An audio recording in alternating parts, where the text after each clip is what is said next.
Boys don't become men simply by getting older. They must be shown the way. They must be initiated into manhood by other men. They need brothers. The world may be collapsing, but God is raising up good men to raise good men.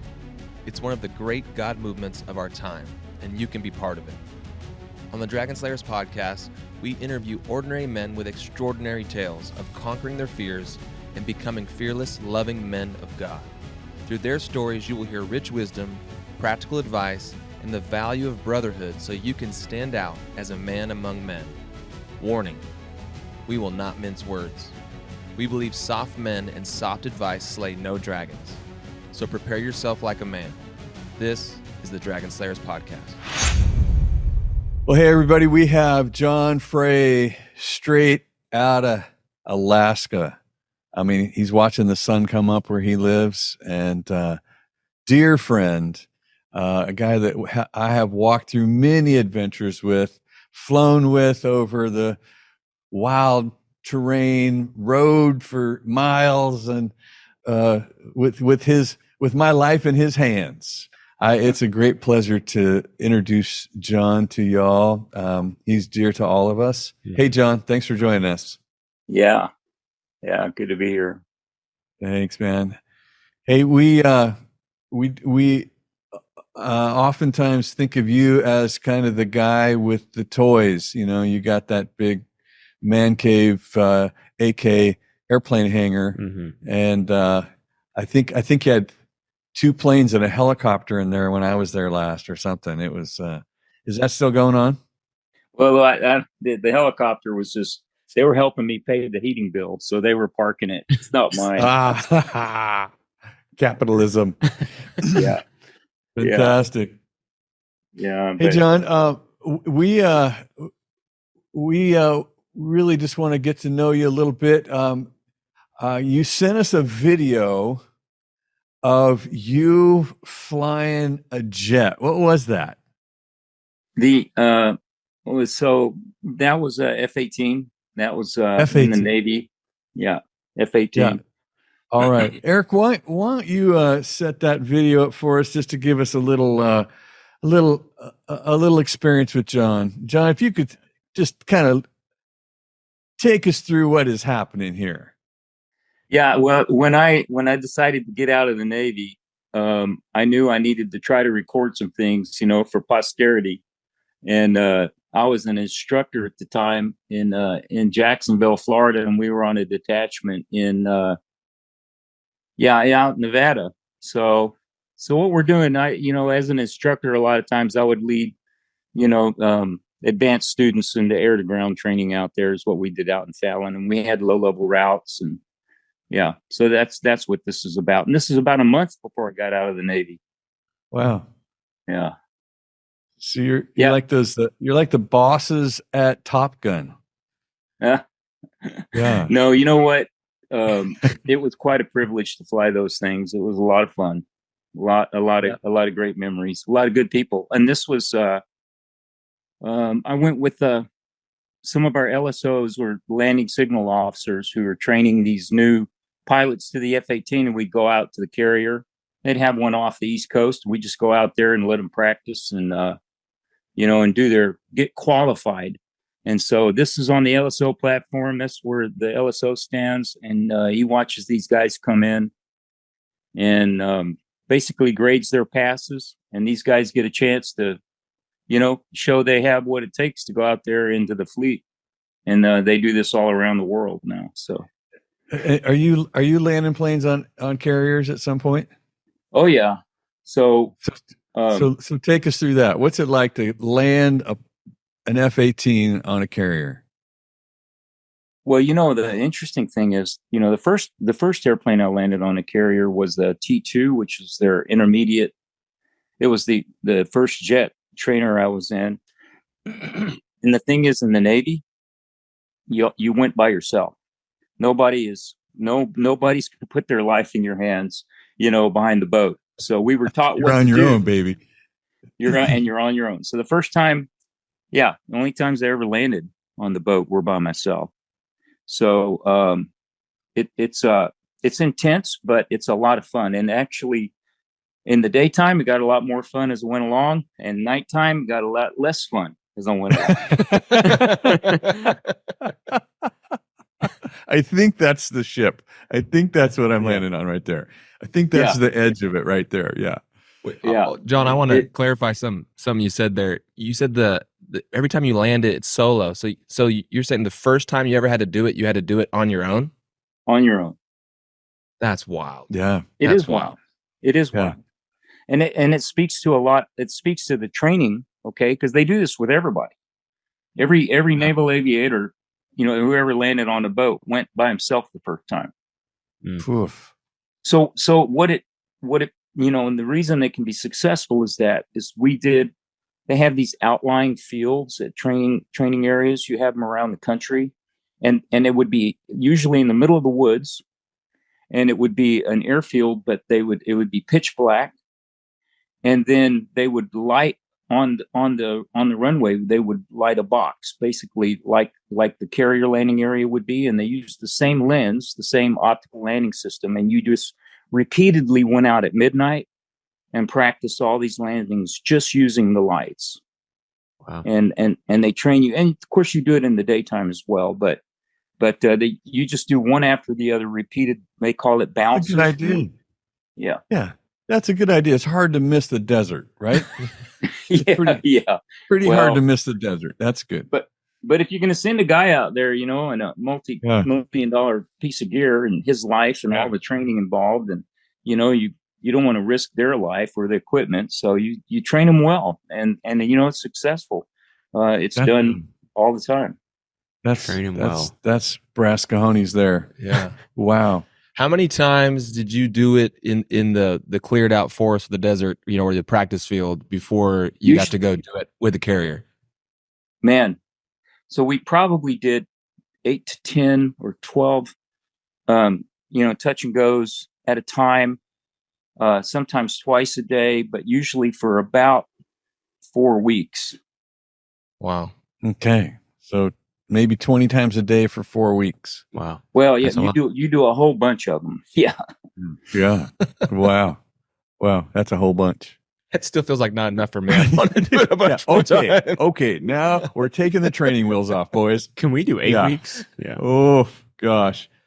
Awesome. Well, so John, how long you live in Alaska? I've been here. We moved up here in '94. So it's been 30 years. 30 years. So is that when you went to work for Alaska Airlines? Yeah.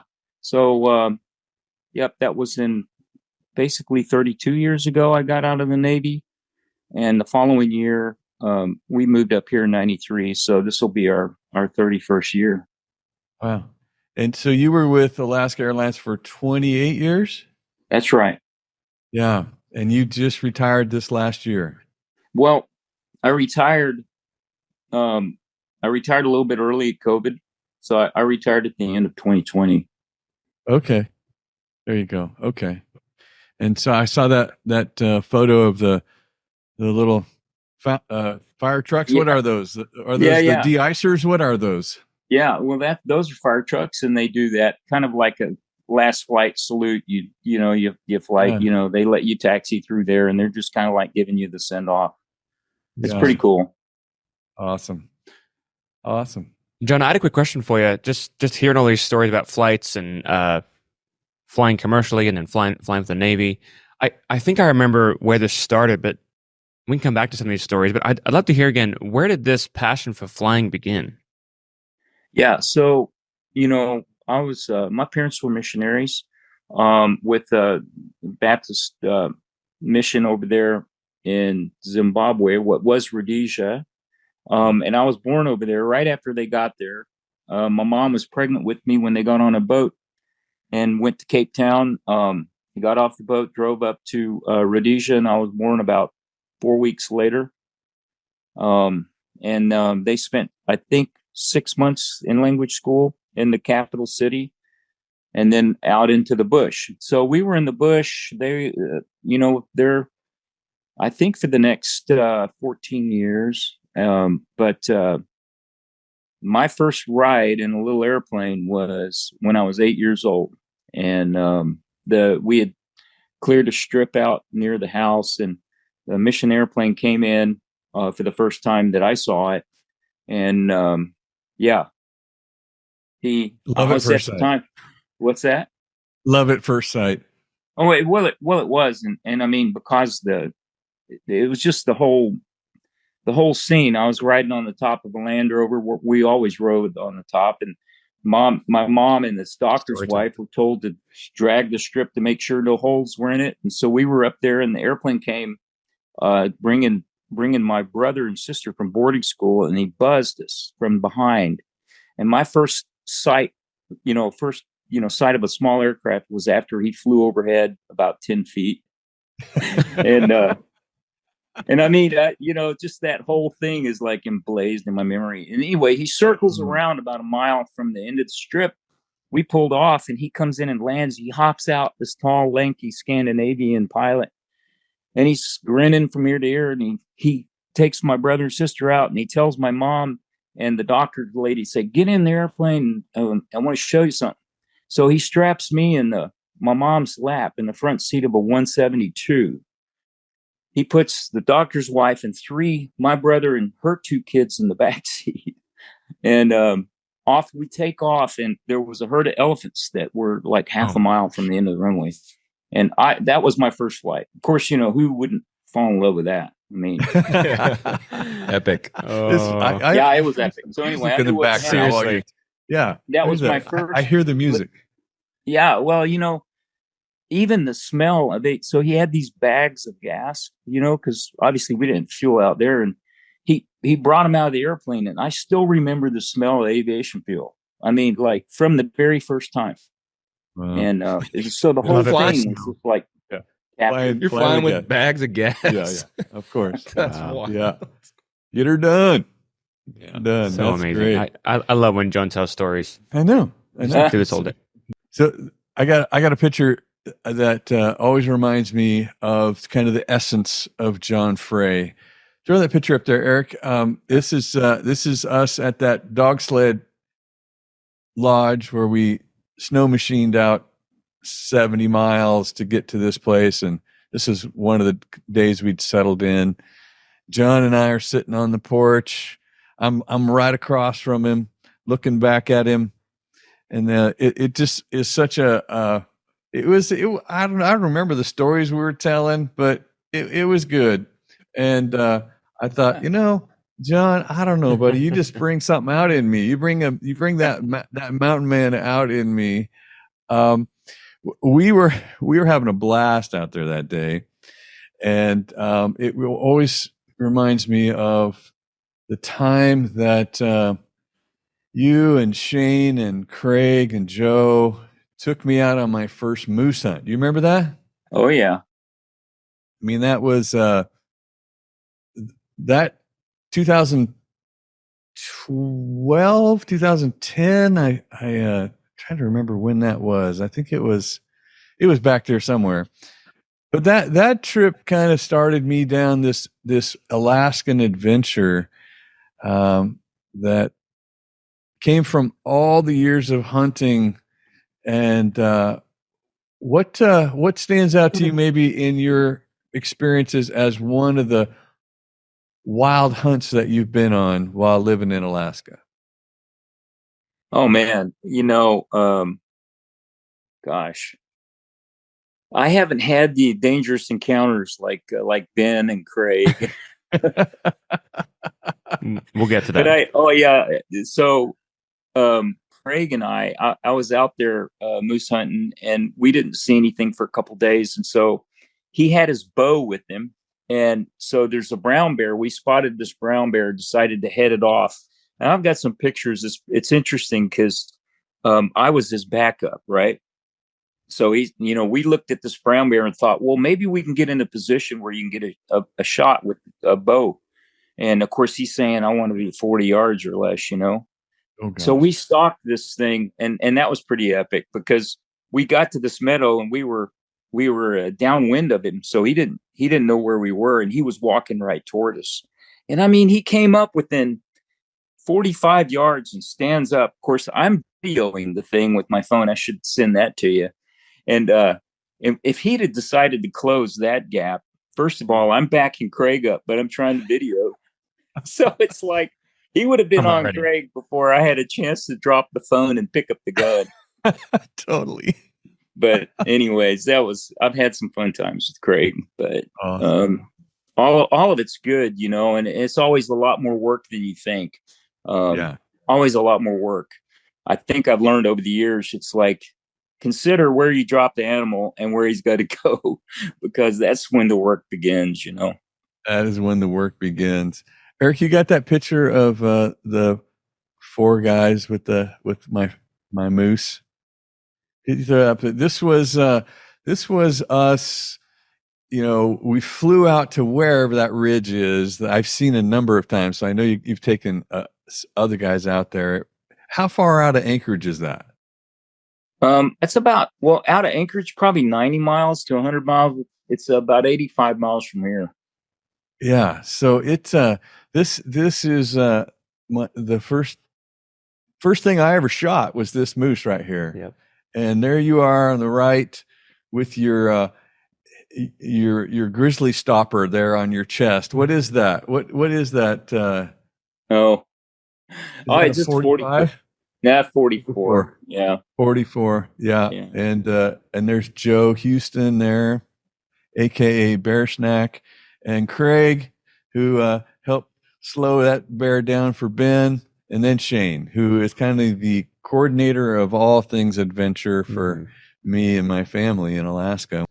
One day, right there somewhere, we must have been messing around, because I see there's another photo where we're playing with guns. Do you remember that? Could you find that, Eric? We're playing with guns. Not literally, but somehow it turned into that with a just a photo op. I mean, when you bring down a moose, it's a giant photo op, is what it turned out to be. So, where were you? That was your moose. I was taking the picture. You were the one taking the picture. Here's my moose. I got pictures with me in it too, but that was us taking pictures. And here we are. Oh, there you are. We're all messing around. Yeah. This is harvested. He is all boxed up and ready to go back to the plane, but we are tired right there. We are. So that's Shane on the left there, and John. Yeah, I'm just like, notice my finger's not on the trigger, so we are not messing around, but we are. Denny, how heavy was that pack with the moose rack on your pack? Well, they were trying to humiliate me, and just think about those antlers going through that brush. Okay, so regardless if that's a 80-pound pack right there, just a big stopper, those antlers probably weigh 70 pounds, 60 pounds. I don't know what it is, and that pack is full of meat. And there was this little bag hanging down off the back. And it kind of swung. So when I stood up, there was this bag of meat between my feet swinging. And there's a video of that somewhere. And it got lots of laughs. When men get together.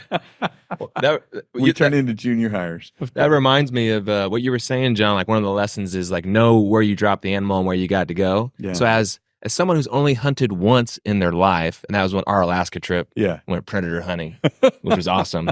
Didn't get anything, but I'm a super rookie novice. So if our listeners are out there going like, I don't know what these guys are talking about, like, I'm wondering, how do you manage that? If you're going out hunting an animal, you don't know where it's at. Like, how are you actually planning where you might drop something and then knowing where you need to go? Is that something that goes into your calculation of stalking it, or? Well, it's actually more, for me, it's actually just more of understanding that, you can see, just because you can see an animal doesn't mean that's the one you want to get. Mm-hmm. And there are guys, like if you go on a guided hunt, then it doesn't matter. We'll send you after, you can go after that guy because they've hired about 3 or 4 young guys to pack it for you, right? You're paying for it. But when we do this, but when you go with old guys and we don't have a bunch of young guys on the payroll, then it becomes no, you can't go get that one. It's too far away. Yeah. It also sounds like wisdom you learned through experience. What's a time you dropped something and how far did you have to carry it? Oh man, well, I mean, I still feel, it's a matter of just, it'll take everything you've got, right? And it's where we hunt on that particular hill. It's all uphill. Like when Danny shot that one, it was at the other end of the hill. It's all the way down, and it's like, okay, this has got to go up. And but it's just the nature of where we hunt. Now we hunt there because it's just a beautiful spot. You can walk and you can spot. The thing is, you can spot a lot more moose than you definitely more than you have the energy to go get. And if you're patient, like 2 years ago, Joe and I were hunting on that same hill, and we happened to call the small bull after 4 hours. He came all the way up the hill right up to the top, like 150 yards from the airplane. So, we're talking about, an hour and a half we're less than an hour packing the meat to the airplane instead of, a day. Yeah. So. Hey, Dragon Slayers, you're going to want to pick up Danny Silk's new book, The Way of the Dragon Slayer, 7 Reasons Men Need Brothers. If you're listening to this podcast and you're going, man, I need some more of this in my life. I need to know what those 7 dragons are. I need to know how to slay them. And I need a template, a playbook to gather men around me, to get my own 12 so that I can experience what I'm hearing about on this podcast. Then you got to get the book. Here's another reason you need to get this book. Every single person who pre-orders the book right now is going to get an exclusive Zoom interview with Danny and John Eldridge. I mean, talk about a couple of mighty men of God. They're going to impart some wisdom on you and some practical advice that's going to change your life. Everyone who pre-orders the book gets that. But guess what? 250 people who pre-ordered the book are going to win exclusive Dragon Slayers merch. We're talking about single release merchandise. You're going to get a hat that will never reproduce again. You'll be one of the OG original gatherer, a legacy founder member of Dragon Slayers. And here's why you definitely want to pre-order the book. Only when you pre-order the book at dragonslayers.co, that's dragonslayers.co, one lucky person is going to win an epic trip with Danny and his group of Dragon Slayers. We're going to take you to Wyoming, and you're going to become truly alive in the presence of amazing men of God, and it's going to knock your socks off. All you need to do to get involved, to punch your ticket for all of that, is go to dragonslayers.co, that's dragonslayers.co, and pre-order Danny's new book, The Way of the Dragon Slayer, 7 Reasons Men Need Brothers. Do it now. John, one of the questions I have for you, just as you're talking, because I have had the privilege of doing a few of these trips, not many, not as many as Danny, and nothing like the Alaskans. But the thing I keep thinking about as you're telling stories is the experience with the other men. Like something's happening, this bond is taking place with the other men. I'd love to hear from your experience. You've been doing this for 30-something years, sounds like, at least. But what's happening when we're out there fighting for our lives, like you said? We are pushing through the pain, all these things. What's that bond? How would you describe that? Yeah. There's a lot of downtime, obviously. And there's a lot of time to connect. And that's where I've really grown in relationship with the guys that I go with, because, when we do life, we got jobs, even when you do church, there's just not a lot of time to get real, to get in relationship.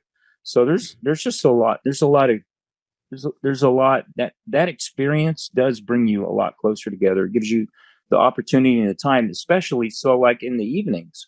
We'll spend, I've spent many nights, I've been days on that hill when we're in the clouds, in other words, there's nowhere to go. There's no TV.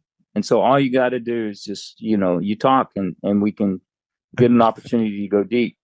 But a challenging experience like that, when everybody throws everything they have at it, and you're all worn out together, that's a pretty good feeling when you get done at the end of that. Yeah.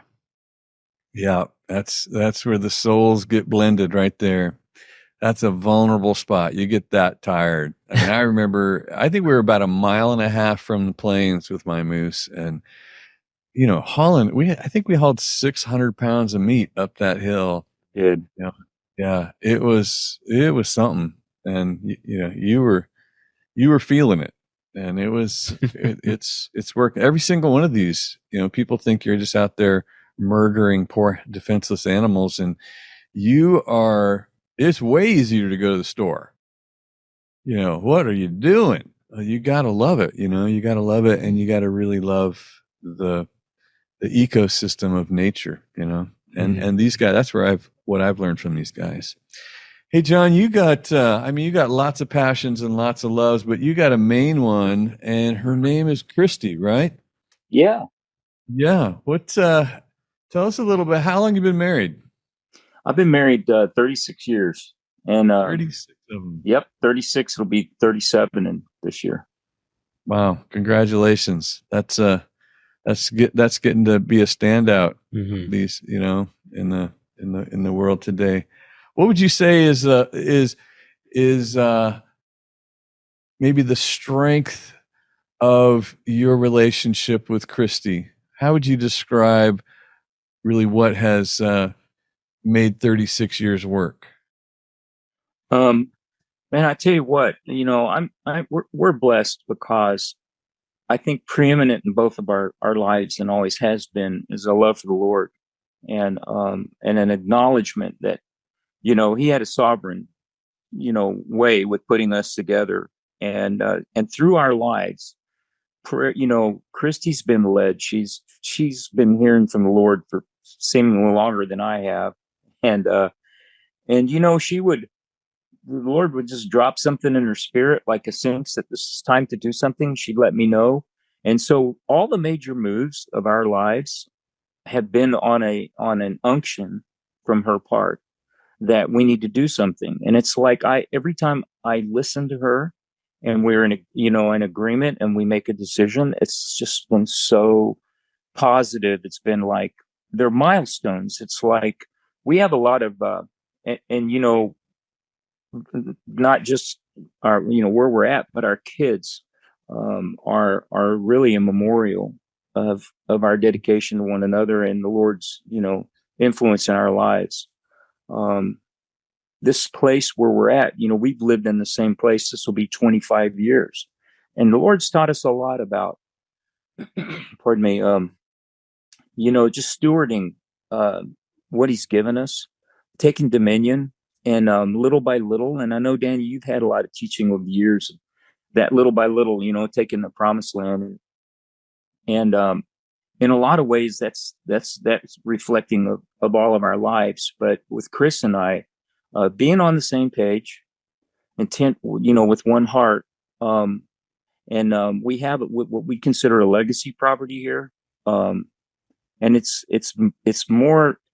has more to do with just stewarding a dream, that the Lord has given us, and the faithfulness to do little things at a time. We keep reminding each other, just do the next thing, just do the next thing.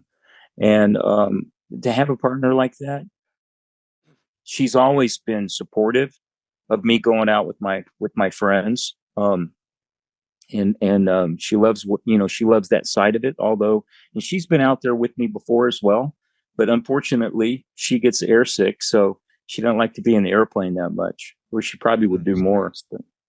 But she's been the greatest blessing, in my life. And the Lord taught me a lot. A pilot with an airsick wife. There's a story right there. That's just how this works. Yeah. What, Jon? What would you say is your most valuable contribution to Christie? Wow. I've been learning more, even in the last couple of years, of how to support her in her dreams, believing in her. She's very, very strong and independent. But yet, me trying to figure out how to come alongside her and invest in what she's doing and wanting to do, has been real, and even more so in the last few years. Dying to myself is something that I've known I've always needed to do in order to love really, in order to, we're commanded, right, to love our wives like Christ loved the church. But that's easy to say, right?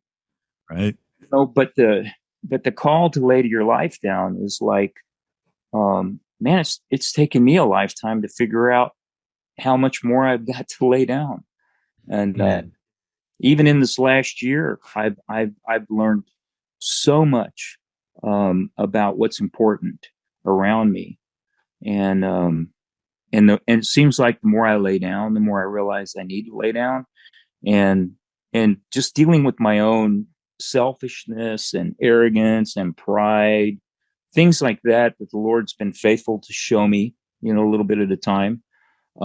Man, we're walking in a place now together where, um, the Lord is preeminent, and it excites me more than anything I've ever done. Yeah. And, for her, the Lord told me, he told me, man, I mean, I would hear the Lord over the years, and he would drop things into my head that are just like, I would describe it, they're kind of like sideways thoughts. It's like, man, this didn't originate with me. What is that? But he told me once, he's like, die to your dreams and I'll resurrect you in hers. And I'm like, I didn't know what to do with that. And I'm still learning. She keeps reminding me, like, she reminds me that I haven't done all of that yet. Nice. But I'm learning and I'm willing. Let me tell you that. We're in, the longer I'm journeying in this life, I'm realizing more and more how important that is. That's great.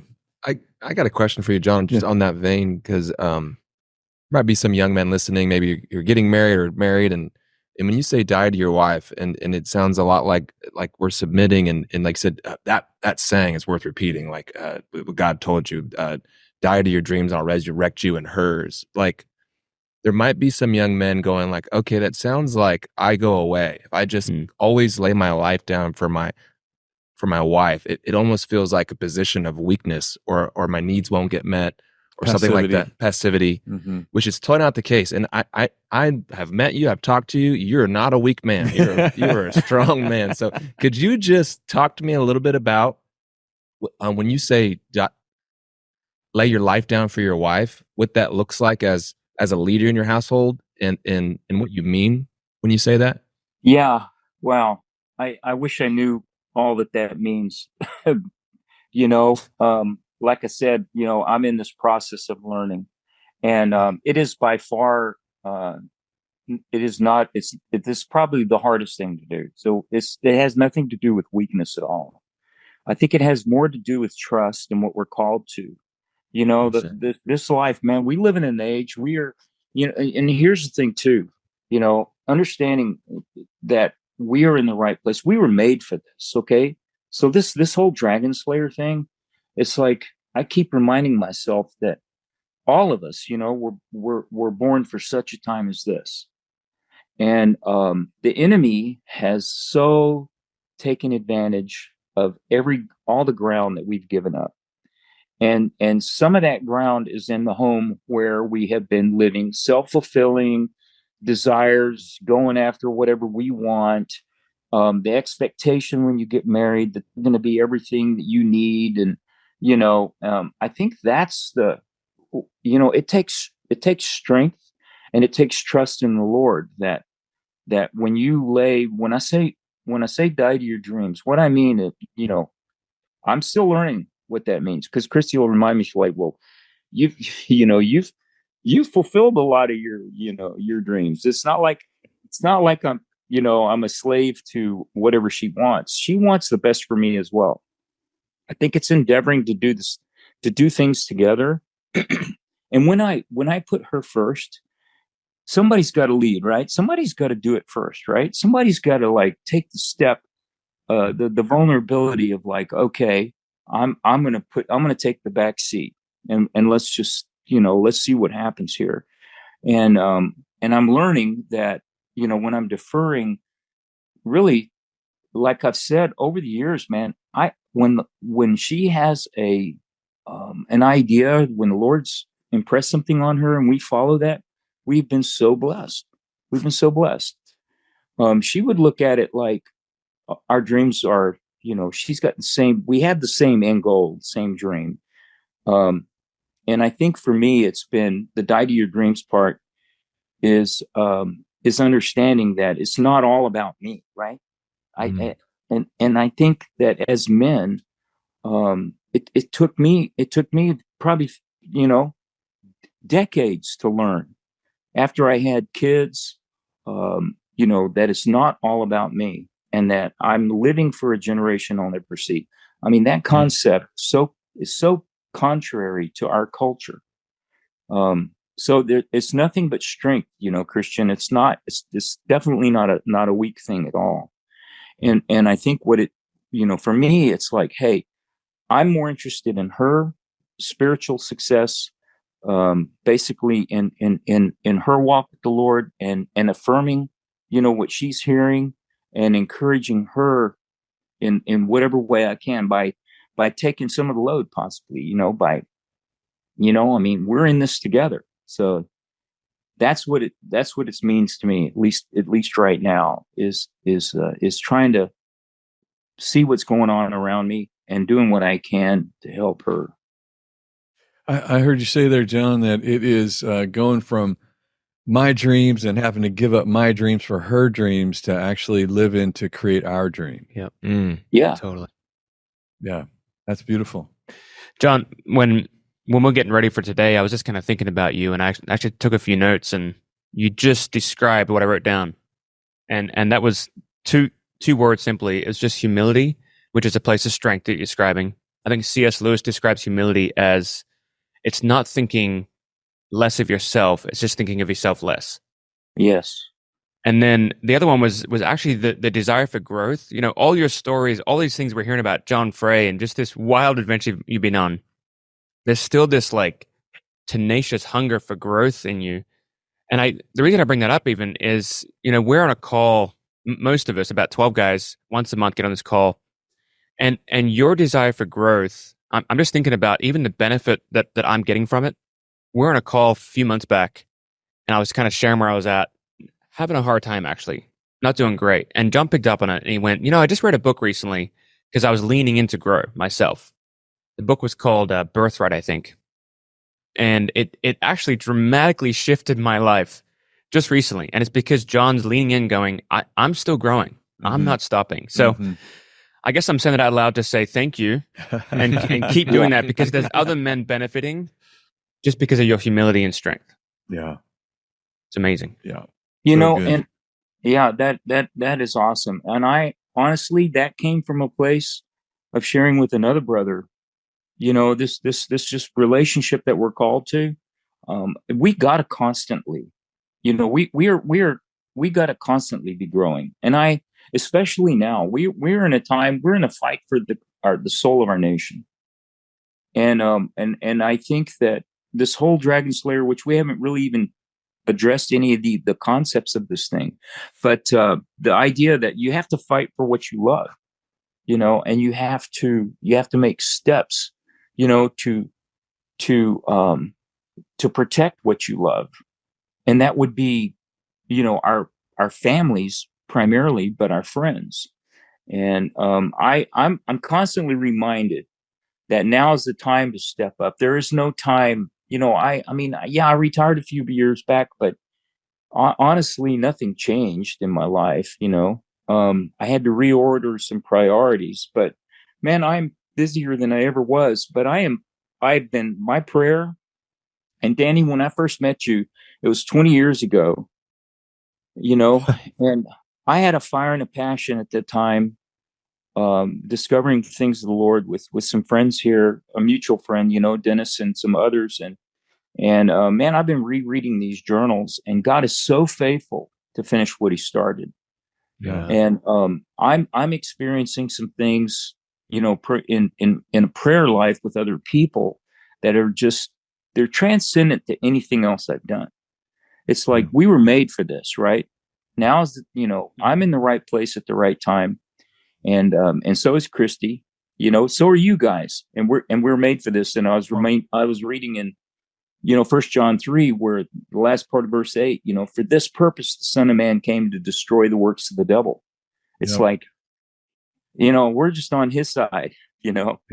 and he's empowered us. It's his desire to see us destroy the work of the devil primarily in my life. And that comes through, to me, it's confession. It's the conviction that leads to repentance, because we're praying for revival. I'm expecting revival, man, I follow Dutch Sheets, give them 15. It's like my go-to every day. And I just seeing the Lord confirm so many things that we pray together, nationwide, in other areas as well. This is on his heart, and we're battling for the soul of this nation. And it starts right here, in every day in my home, in submission to the Lord, and then to the people that I love around me. That's right on the button, because I think just wrapping this up, Ben saying, hey, calling out the humility and passion, then you saying, I met you 20 years ago, I was a man burning, and I ran into another man burning, and I said, hey, let's be friends. And then you guys keeping a covenant relationship over 2 decades, to where Ben's in the room, totally benefiting from the strength Jon brings, and which is why we're doing the podcast. It felt selfish that we were meeting with these guys going like, man, this is how men become men. In the midst, in the relationship with other men, where you add strength to me, where iron sharpens iron.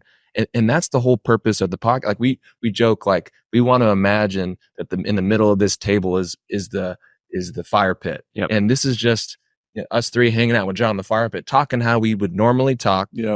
Because there's so much strength that just comes from us hanging out together and sharing our life together. So good. So good. Jon, thank you, man, so much. I appreciate your friendship. I appreciate your life, the strength that you add to me and everybody that knows you. And it's such an honor to run with you and continue to do so for the rest of our lives. Amen. God bless you, man. Thank you. Thanks, you, Jon. Guys. Yeah. Love you guys. Love you too. Thanks, Jon. See ya.